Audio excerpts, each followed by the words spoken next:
Incoming, incoming, incoming, hostile engaged.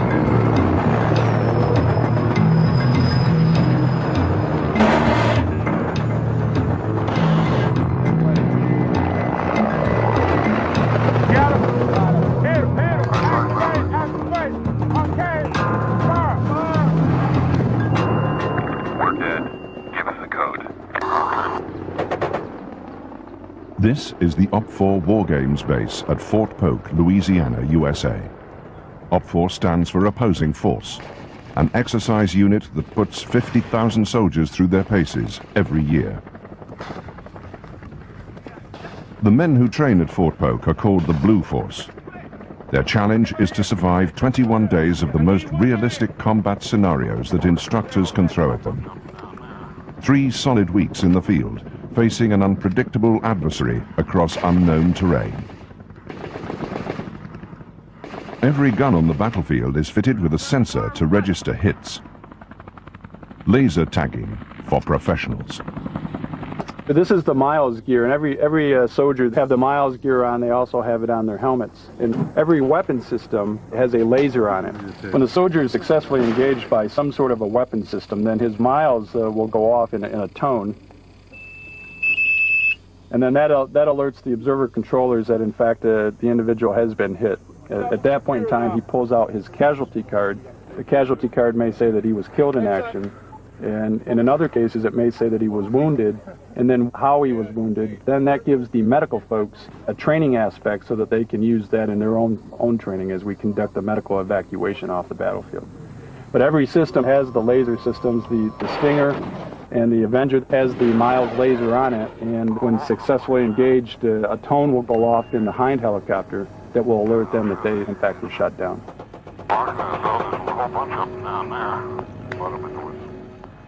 The airborne enemy the trainees will face are named Red Force, a team of OPFOR instructors, masters of the tactics and technologies of the armed forces of the former Soviet Union. We're being brought in to repel the aggressors, the blue aggressors, those running dogs. So we will come in and come in hard, low, fast, and hit the targets, and as quickly and as hard as we can do it.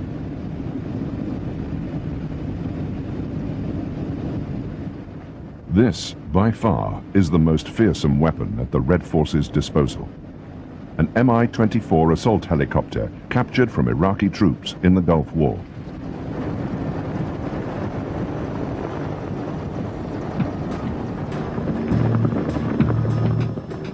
At the height of the Cold War, it was codenamed Hind by NATO planners. Thousands of these gunship transporters were built to destroy Allied tanks on the battlefields of Europe in World War III. Instead, it has seen combat in countless wars and conflicts across the Third World. Ironically, it now serves as a teaching instrument for the army it was built to destroy. Most of these gunners, it's the first time they've seen a Hind.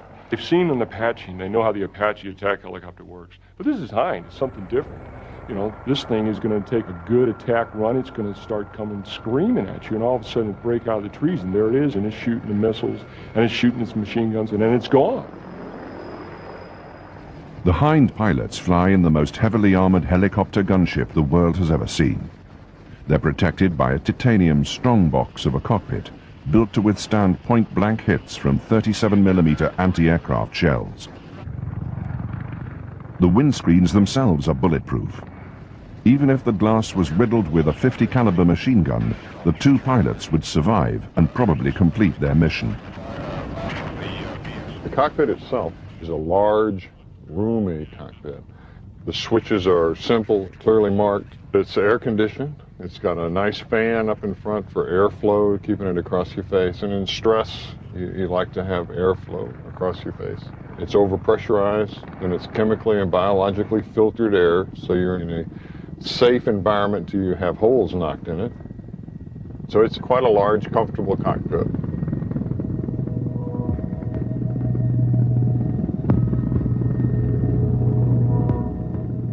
The Soviets had relied upon sheer weight of numbers to achieve military superiority. high-tech weaponry was never favored because of the intricate backup systems required by such machinery. The helicopter the Russians have inherited was designed by the Mill Company and first flown in 1971, and has proved itself to be a highly competent piece of weaponry.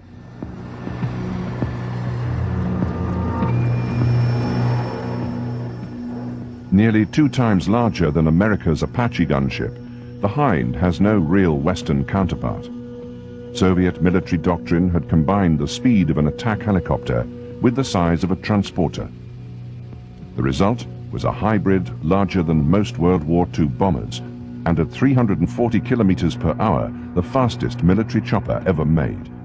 Faster even than the highly maneuverable Apache. I wouldn't say it's a sneaky type of aircraft. 26,000 pounds is not going to sneak up on pretty near anybody, but it is quiet in comparison to its size. And we move at a high speed, attack speed between 120 and 140 knots, 50 to 100 feet above the ground. And in rolling terrain, it's very difficult to detect, and it can be on you before you know it. This morning we expect the Mi-24 Hind to conduct an air attack. The air attack route will go up along the east side of the brigade sector. It will fly north. Proposed targets are marked at 706, 705, 704, and the brigade supply area. On this training exercise, the soldiers of the 25th Infantry Division face a difficult job. Plunged deep into enemy territory, they must hold a riverbed running through their sector of the map. Along the way, they'll be subjected to ambush and attack by helicopter-borne Reds. The Hind pilots will not fly alone. Included in the Red Force are Mi-17 Hiplite and Mi-8 attack helicopters. To defend against these threats, each platoon has its own Avenger team. A Humvee fitted with Mach 2 Stinger surface-to-air missiles.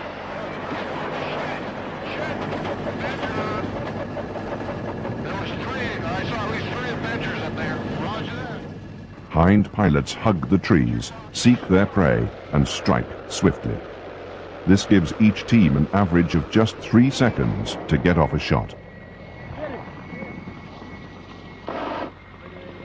If this were war, these men would already be dead. It's not good enough in our Army just to tell somebody, I want you to do this, and I want you to do it now. You got to tell the soldier why. You know, what's the purpose? What are we doing here? Down to the lowest level. He or she has an idea why we're out here. What's the whole purpose? What's the end game? And then the how is left up to them.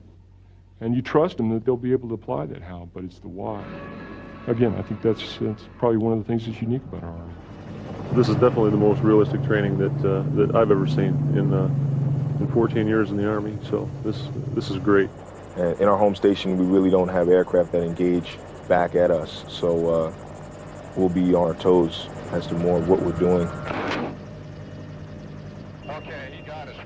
OPFOR pilots fly 5 to 6 times daily. For the Stinger teams below, this constant cycle of attack forces them to sharpen their defensive skills to a fine edge. Okay, 27 just shot, 4 more rockets, and 12 individuals getting out of the MIA. By the time a rotation is over, it's almost like we don't want to go out in the box anymore. You get whacked 3 or 4 times a day. That's, well, you know, we are pretty good at what we do, and to get shot up pretty regular doesn't do a whole lot for your ego. It's a really good feeling when you've gone out in the battlefield, battle area, and you've given it all you've got. And you've flown it to the maximum potential, and you've shot your ordnance, and you still get whacked and shot down. It makes you feel good. It makes you feel real good.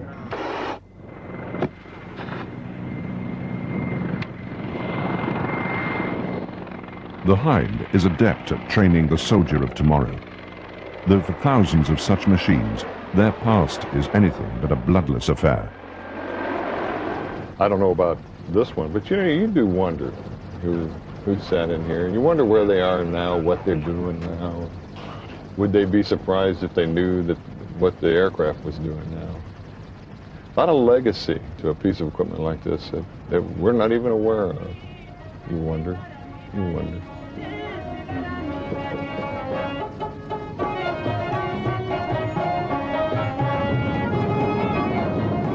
At the United Nations, the Security Council was presented with a resolution calling for the immediate and unconditional withdrawal of all foreign troops from Afghanistan.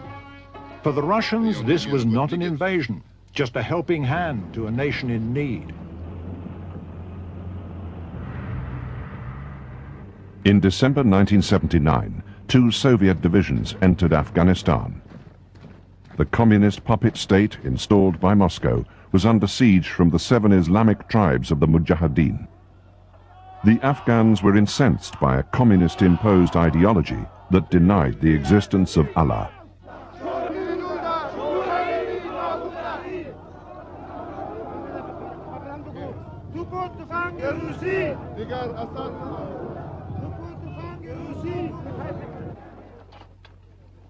This would be the first real test of the Russian army since the Second World War.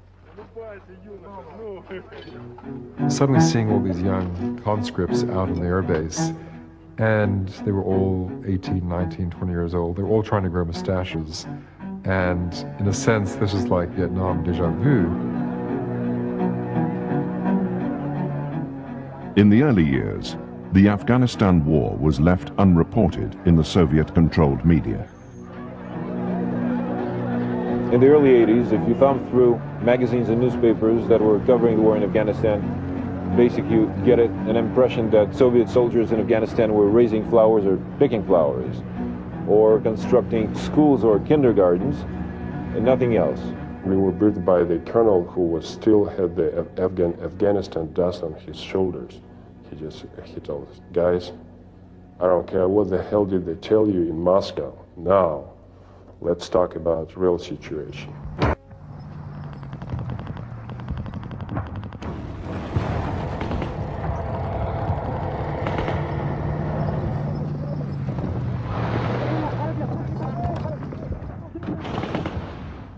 By late 1980, over 100,000 Soviets were fighting and dying in Afghanistan.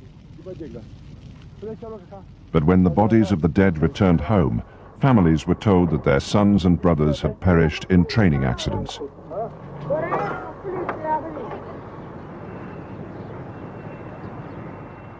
Throughout the war, the Soviets held Afghanistan's few cities, while the Mujahideen guerrilla army controlled the surrounding countryside.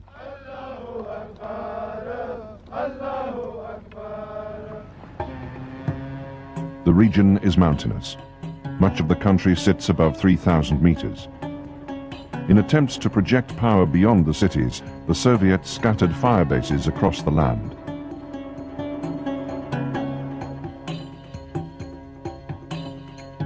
Supply and reinforcement were difficult. Afghanistan's deep gorges and narrow mountain passes proved a nightmare to Moscow's conventional army.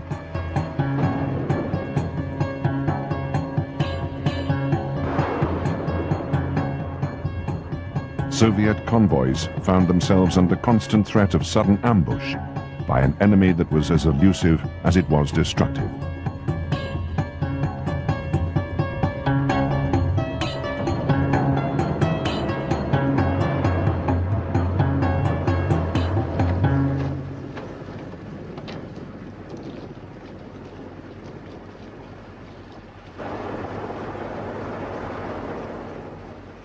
In the rugged terrain, the Red Army came to rely more heavily on one machine than any other. Like the American conflict in Vietnam before, Afghanistan became a helicopter war. And like the Huey in Vietnam, one aircraft became symbolic of the manner in which the war was fought.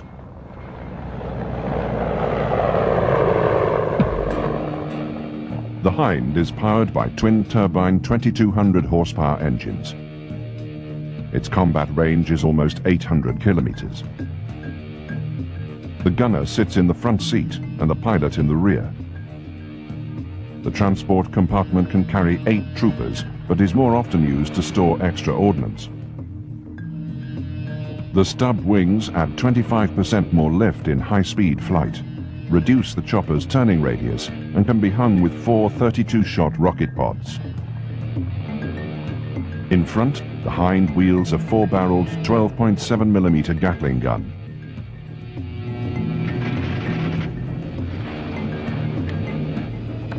Over time, the Mi-24 evolved into a pure attack gunship.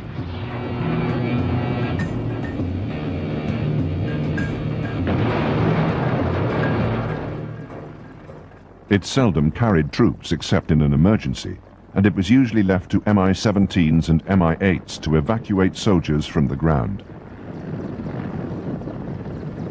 You are in trouble, and if he's not getting you out of there, that's the end of it.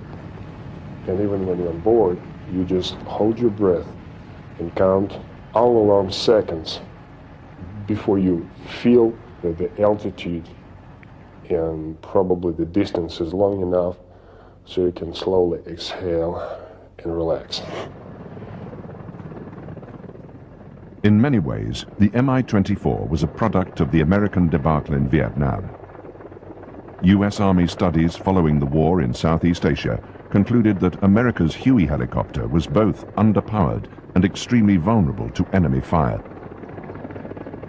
In the early 1970s, Soviet designers sifted through these studies and learned from their conclusions. The result is an exceptionally fast machine that is nearly impervious to .50 caliber machine gun fire. And that was really something dreadful. And then you will fire on it, and it will have no effect. You could see that sparking of hitting it and getting those sparks, and still it will come at you. I literally loved it because more than once it saved my life, and it was hit with the bullets and shells all around, and still, well, it carried my body back to the base. Soviet tactics often replicated the strategic operations employed by the Americans in Vietnam. Hours prior to a Hind assault on a suspect village, Soviet troops were inserted into hidden posts along the village's most likely path of escape. The Hinds would pop up from behind the mountain peak with the sun rising and the winds blowing into their direction. And this is like a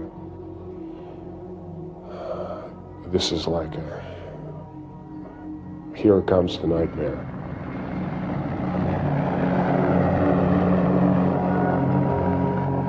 You could scare you know, even Afghan Mujahideen, they were very brave. They were very good fighters. They didn't care even if they're dead or alive, you know. But you can see that feeling, everyone, that the way the helicopter was coming to you, it's you can get that feeling like, oh, it's something coming to me, you know.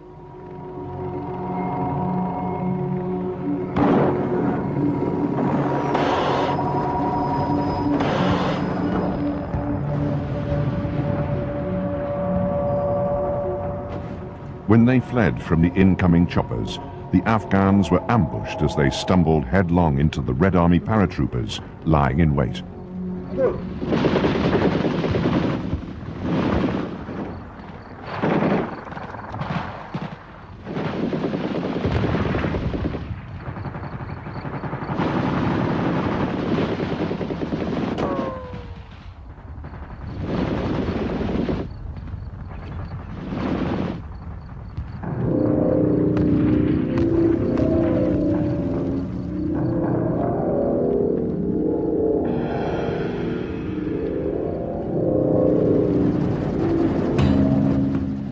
By 1983, the Hinds were roaming over the Afghan countryside, seeking targets at will.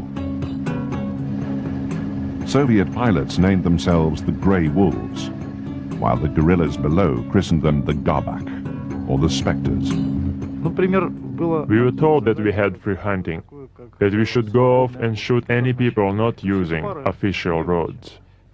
But it wasn't right. What if a man in the desert is just moving to the nearest village? When we first came, some people felt okay about us. But in a year or so, that changed. For Soviet pilots, distinguishing civilian from combatant was often difficult. For leaders in Moscow, the distinction was inconsequential. Kremlin planners devised a strategy that many called genocidal. Villages were bombed to empty the countryside of the people who fed, clothed and sheltered the rebel fighters. If the Soviets had learned anything from the American experience in Vietnam, it didn't show. Terror tactics only strengthened the resolve of the enemy.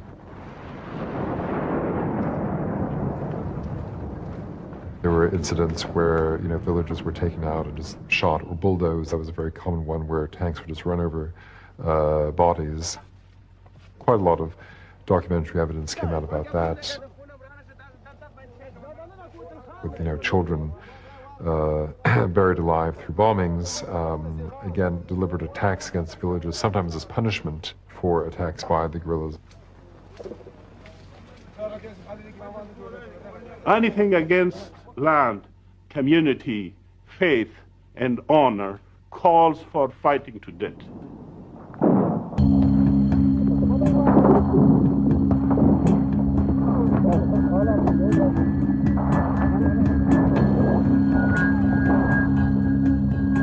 It is in the character of every Afghan. I mean, just to fight. And from the beginning, I had some friends here in the state. I told them that the Afghans will fight to the last man. And they did, and I was not wrong. The Afghans simply became more determined in the face of escalating violence. The Afghans could travel on bread and tea, and could travel for days, weeks, even months on this, very basic form of nutrition, and just seemed to have this extraordinary resilience for living on very, very little. For the Soviet troops, the resilience of their helicopter comrades was fast becoming legendary. Experience, like what do they experience when we were covering our heads under the fire and those guys just sitting in this without anything they can do to protect themselves.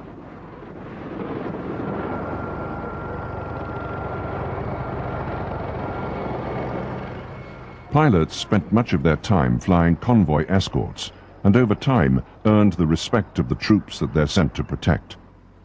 Their strongest bond was with the heliborne troops they would carry into battle.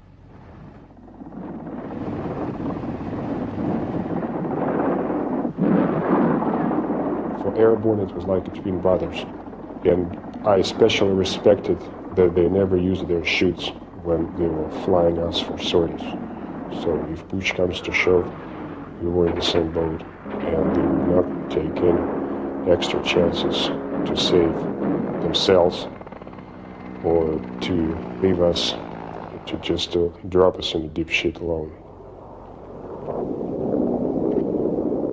Hind pilots often flew on what they called roadrunner missions. In order to present as brief a target as possible, they'd spend much of their time flying just above the ground, as small arms fire posed little danger to the thickly armored chopper. But by 1984, the Mujahideen had learned a new trick. They took a weapon designed to penetrate the thick armor of Soviet tanks and directed it skywards.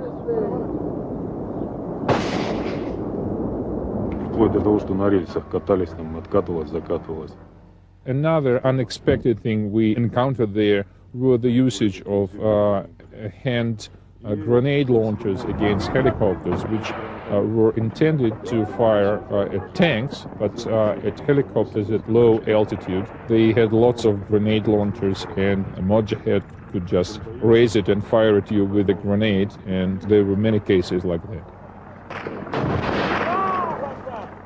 You see, the helicopters will come high. If you fire it like this, the blast will kill you or at least injure you. So what we did, we will have these long, tall trees, a poplar or some sort of a pine. On the top of it, a Mujahid will climb and climb and climb, and usually there will not be strong branches to hold him. So what we will do, we will tie him up to the tree and then wait for the helicopters to come with the RPGs. And there have been cases that we shot the Hinds with RPGs. Over time, the Mujahideen, like the Viet Cong before them, learned that pilots notice field movement. Running from incoming helicopters was suicidal.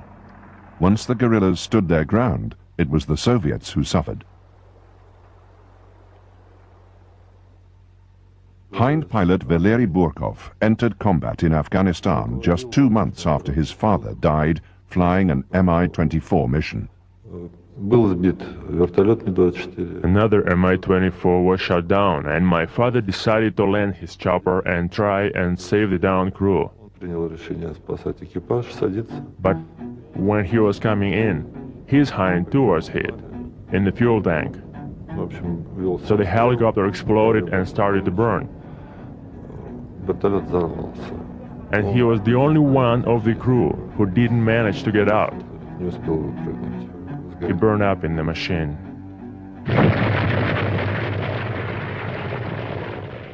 Eventually, the Hind's weaknesses began to show. The altitudes in Afghanistan are extreme. Some Soviet fire bases were located as high as 5,500 meters. The thin air took its toll on turbine engines built to work no higher than 4,000 meters. This sometimes cut the helicopter's speed by as much as 2/3. More often, it meant that the heavy armor-plated machine couldn't take off like a real helicopter, but would lumber down a short runway to get airborne. When pilots complained, Moscow and the mill company took no real action. Russia's idea was always to make more cheap aircraft. The more the better, the cheaper the better. Pilots were expendable. In the Soviet communist ideology, people were expendable anyway. And the most expendable were the draftees in the convoys below.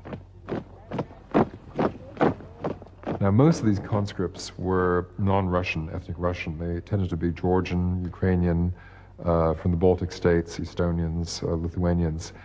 So there was a degree of resentment toward the Russians, toward Moscow. Also, most of the conscripts hadn't any idea why they were covering or why they were involved in this war. As I understand, Moscow tried to save more Russian kids because Russian population was not growing as fast as the population of Asian republics. And I think it was a very cynical policy of Moscow leaders. So I think there was a lot of resentment amongst the conscripts. They didn't really believe in this war. For many in combat, this sense of detachment would soon change. For most of the guys, they were more or less indifferent until they experienced personal casualties among their friends or they were wounded. Then, by blood, they were committed to this vicious circle of cannon fodder. Once you lose your buddies, peers, with whom you had a personal experience sharing your life, your service, then you just start from there. Then for you, it's like the whole damn thing personifies in the faces of those who perished. And the revenge is the word.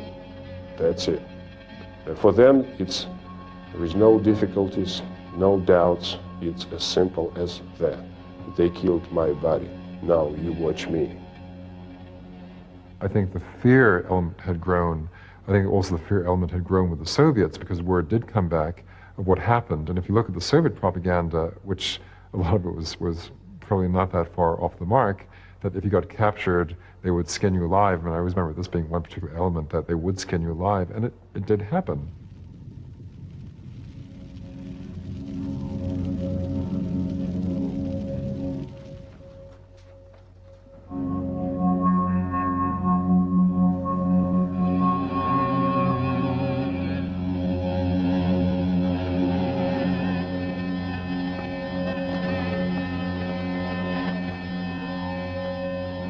It was not a very nice war, and I talked a great deal with both Soviet prisoners and Afghans themselves, and I usually carried a copy of the Geneva Conventions, a cartoon book, in my pocket, to try and explain to the Afghans that, you know, they should not kill prisoners. This was not part of the game.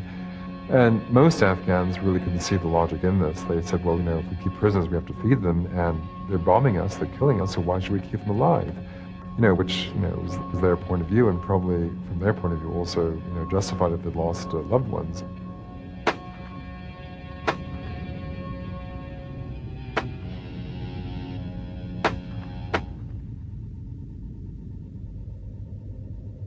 Just to dampen the morale of our soldiers, they would throw the live body of one of our prisoners with his legs and arms cut off and still bleeding.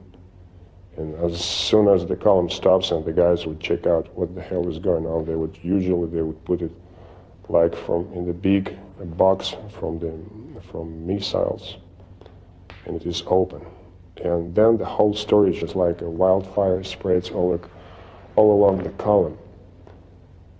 And you just can look at the faces of the young soldiers, how they turn pale, and some of them just tremble.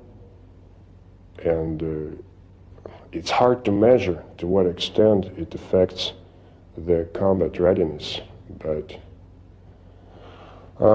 usually, well, I believe you understand what I'm talking about. It just fortified the views of those who spent some time there. It gave them ugly justification for atrocities on our side. So for us it was very simple. When we dealt with the POWs, we would have only very limited options. He cooperates with us. If he doesn't want, he will be arrested on the spot. That's it. Nothing fancy. No slicing, no knifing, anything like that. With each passing month, combat in Afghanistan was turning ever more savage. By 1986, even the children of the Mujahideen were fighting the Soviets. Such conflicts had no respect for age. Unlike the Hind, most Soviet helicopters flew without heavy armor and bulletproof glass. One of our medevac helicopters was shot down by a teenager, and after he was killed, it turned out that he was no elder than probably 13 or 12 years old. When he shot the pilot, a bullet struck him right between his eyes from probably around 250 yards. And he had enough guts to shoot from such a close range and to take all. And I'm sure he had a pretty understanding what would happen with him, and he took the risks. So we developed the feeling of just respect to professionalism and to the other side. By 1986, the CIA was supplying the rebels with the Stinger missile. Capable of hitting a moving target 5 kilometers away, it represented a massive threat.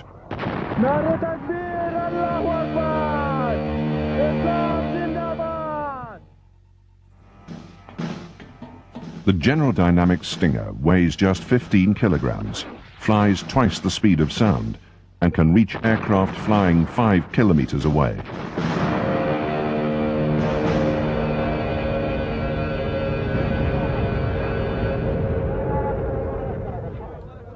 There was a perception in the CIA that the rebels were not technologically advanced enough to utilize such a weapon. But the guerrillas were quick learners, and the new missile proved deadly to the Soviet aircrews. One resistance commander remarked, "There are only 2 things we Afghans need: the Quran and more Stingers."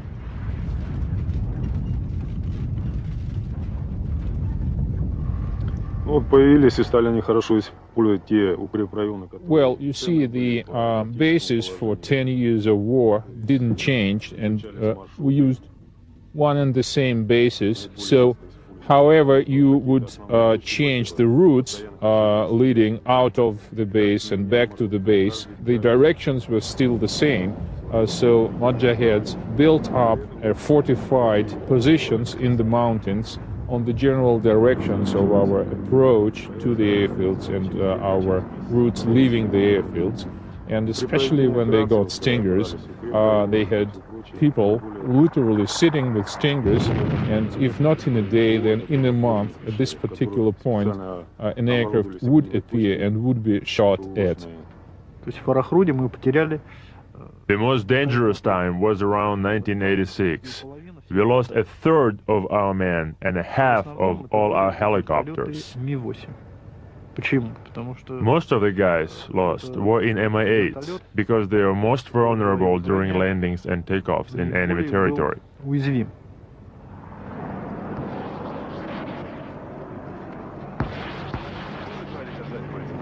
By 1987, flare dispensers had been added to most Soviet helicopters. They acted as decoys to the heat-seeking missiles. Fixed-wing aircraft too utilized this system. Despite this, in 1987 alone, more than 200 Soviet aircraft fell prey to the Mujahideen's new weapon.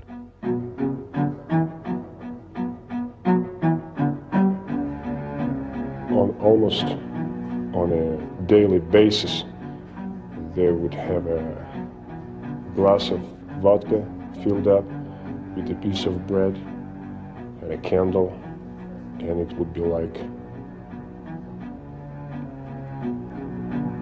a funeral or faraway party for somebody else who was shot.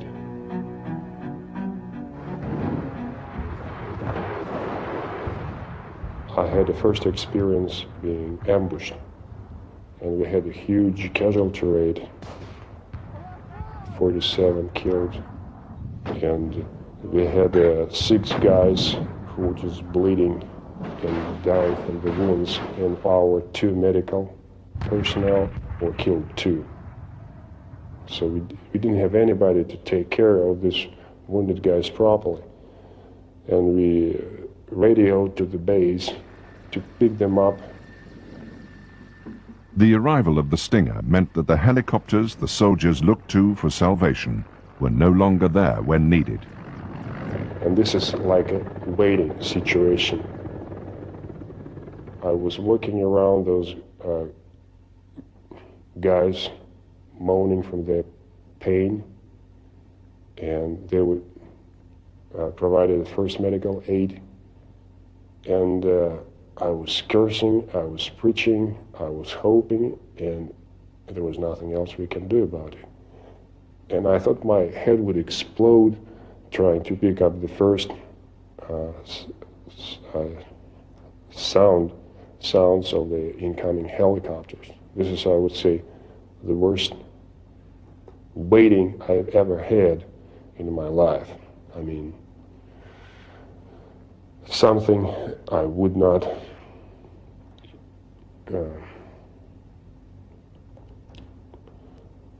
I wouldn't like to have anybody get through. The feeling of the mixture of hopelessness and hope at the same time. Not all of them made it when they landed. I had hard feelings. I was looking somebody to blame, and I couldn't put my finger on somebody or something. It was like, it was as big as life. It didn't work out properly. Birds landed safely, but they were useless because guys didn't make when they landed, and it was, well, everything has to be wonderful and happy and not bloody and stupid, but and sometimes you pretend that you can make wonders, but sometimes you realize that you can't do it.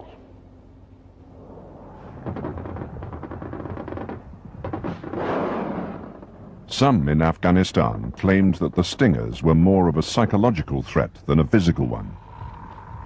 I think the numbers of Stingers which actually shot down Soviet planes was quite questionable. I saw probably 5 or 6, and each one I saw being fired missed. And I think that was the same experience of quite a few of my other colleagues. However, the facts speak for themselves. 1,300 Soviet aircraft were shot down, nearly 1/3 Mi-24 Hinds. By the winter of 1988, Soviet morale was devastated. There was not much of a discipline in their soldiers. Their soldiers were selling their weapons, trading it for something. They were even selling their spare tire of their jeeps. They will sell fuel out of their vehicles. They will sell ammunition. In Moscow, the war was now being freely debated. Glasnost and Perestroika had opened the floodgates. For the first time in Soviet history, public dissent against a war of aggression was openly tolerated. Social fatigue and a crumbling economy was to undermine support for the war. The Soviets then announced their impending withdrawal from Afghanistan. In the months that followed, soldiers in the field focused on one thing: getting home in one piece. Hind pilot Valery Burkov served with ground troops as a forward air controller. When we took over one of the mountains in the Panjshir Valley, there was a bunker, a natural bunker in a mountain cavern at the summit. And when we got up there, I went down to this bunker to look for trophies. It was a position for a high-caliber machine gun. And just when I climbed out with my trophies, I stepped on a mine under a rock near the entrance.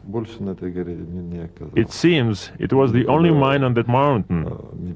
So when the enemy left that position, they left just one mine, and I stepped on it and it exploded.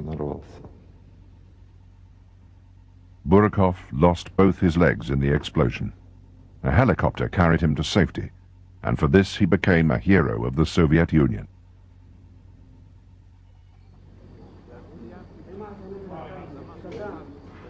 The Soviet Union has made a commitment to withdraw completely its forces from Afghanistan no later than February 15, 1989. There is no reason why they should not meet this obligation, and we expect the Soviets to honor the obligations they undertook in signing the Geneva Accords. There is no evidence that they will not do this.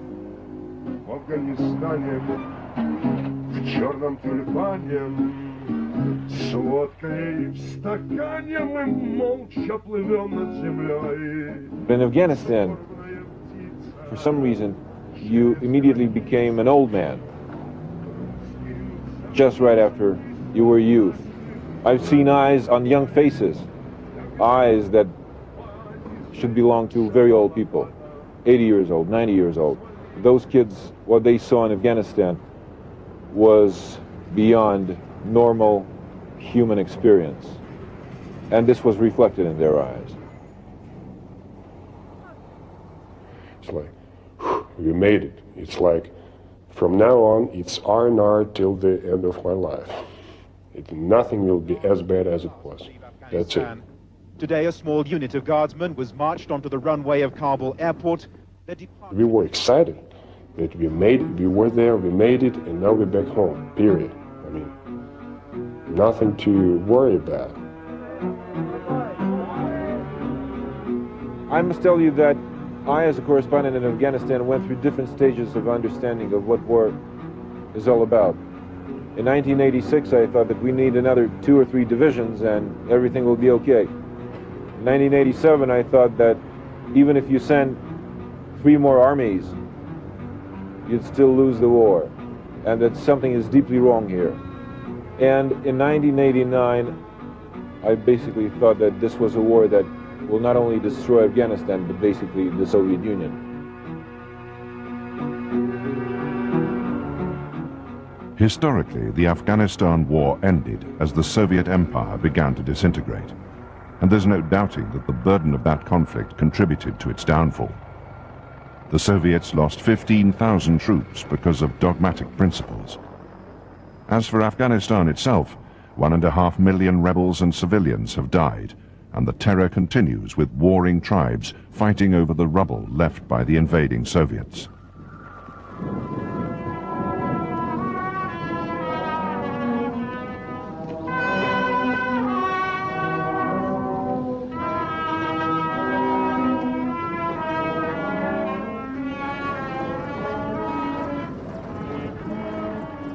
For me, the Hind is a symbol of our Afghan experience. For me, it signifies, like an accumulated force, all the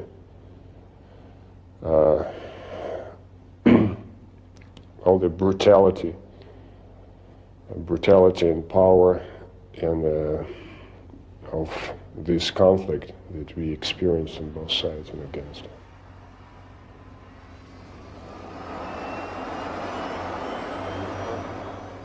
The Red Army and the empire that this weapon was built to serve no longer exists. It's ironic that the system the helicopter now operates under is as run down as the helicopter itself. There is a final irony. Because of the lack of fuel in Russia, the average Russian Federation pilot flies just once a month, making the Hind pilots of the Louisiana OPFOR unit the most active Mi-24 unit in the world.